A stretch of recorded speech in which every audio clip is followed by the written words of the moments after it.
Hello everybody and welcome back to my channel. If you're new here, I'm Thelegitcreep and I'm a professional body piercer. And in today's video, we're going to be talking about butterfly backings and why they are from the depths of hell.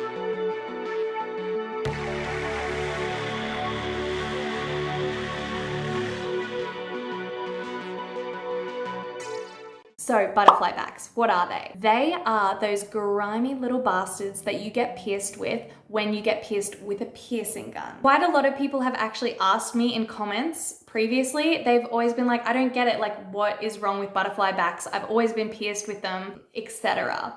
And I'm like, my lordy. Obviously people can't help that they don't know the information about why they are bad. So that's why I'm here today, because I want to tell you why they are bad and why you should move to a different type of jewelry. If you haven't watched my video yet on why gun piercings are bad, you should watch that one first and then come back here and watch this, just because it'll give you a bit more insight into butterfly backs and where they're used. The jewelry is forced through, which causes trauma. Basically, the backing is like jammed on there. So firstly, one of the biggest issues is the fact that people will always struggle to get them off. Even as piercers, when people come in and they're wanting to get them taken off because they can't take them off, we struggle sometimes as well. Sometimes we're basically forced to use tools to get them off, not like cut them off or anything like that, but like we have to like pull them off because they are so like just embedded on there and like forced on there. Now I'm sure there are a lot of people who have been pierced with a piercing gun. It may have been a long time ago and I cannot blame you for doing that because a lot of people did it. I did it when I was younger. My mum took me to get my ears pierced at, you know, just one of those mall kiosk places because that was all we really had and people didn't really have the knowledge about piercings and piercing studios and that sort of thing. Like it was kind of a scary place for kids to go, I guess. Since then, it has changed a lot. I'm sure a lot of you have experienced this psychological trauma as a child you go through to try and get those things off. If you can't get them off, your mum's there trying to rip them off, everyone in the family's having a go, your dad's got the pliers. It's not a good time. It's terrifying for kids to have to go through that because they think this thing is gonna have to be cut out of them or they're going to have to live with this piece of jewelry for the rest of their lives. And most of the time they're looking at it going, my life is over. I have to look at this god-awful, hideous piece of jewelry for the rest of my life.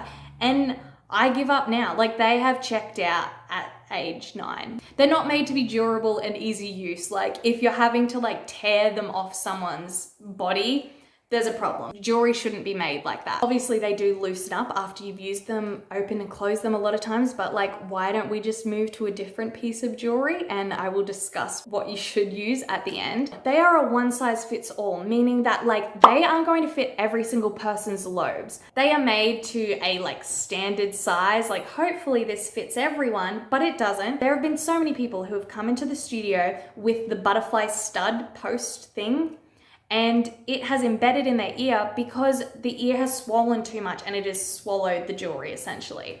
And this happens far too often. This happens far more than you would believe. We then have to fix someone else's issue, someone who pierced it with a gun to begin with. We have to fix it and then put some jewelry that is going to fit them and have enough room for swelling. So they don't have enough room for swelling. The amount of crust, gunk, dead skin, everything that gets stuck in those like round hoop things is gross. The jewelry doesn't allow for your healing to happen in a sanitary way.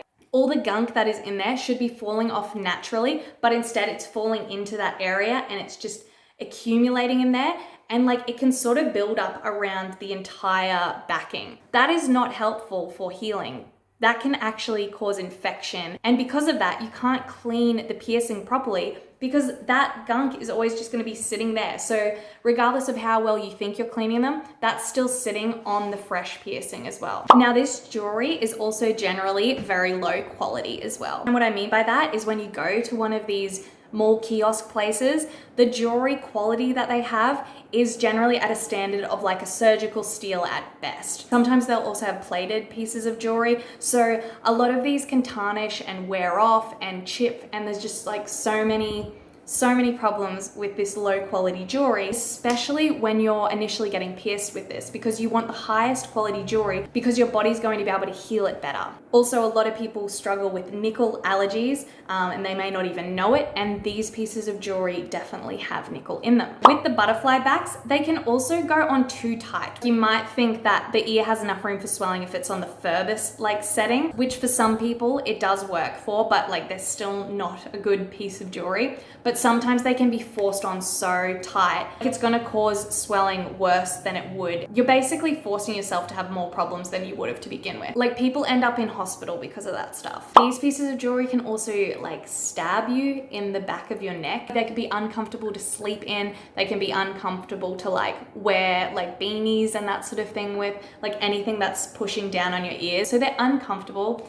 Don't know why you'd want to wear them. So the jewelry that butterfly backs are attached to is basically a stud, a post, and some sort of stud on the front. It might be a ball stud. It might be some type of crystal or something like that. But basically, you can't change the top of them. If you were to have a librette bar or a barbell, you can change the tops. There's so many different options that you can go for when you aren't using these.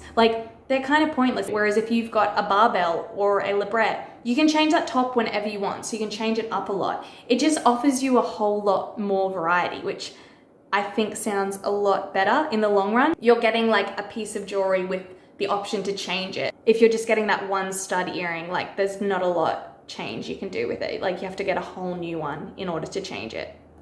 So to safeguard this, our alternative is to go somewhere that's going to use internally threaded implant grade titanium. So that is going to be a piece of jewelry that's going to be the highest quality, and there's no way that any of your gunk is going to get stuck and build up like on the butterfly backs. It's all seamless. You can either get pierced with barbells or librette bars. It really just depends on the piercing studio or the piercer, depending on what they want to pierce with. But trust me, you will have a much better outcome if you use one of those pieces of jewelry, and you'll be taken care of a lot better if you're going to someone who's using that type of jewelry. Thank you so much for watching this video. I hope you enjoyed it. If you did, please give me a like down below, and if you're new here, please subscribe to my channel, and I will be back very soon.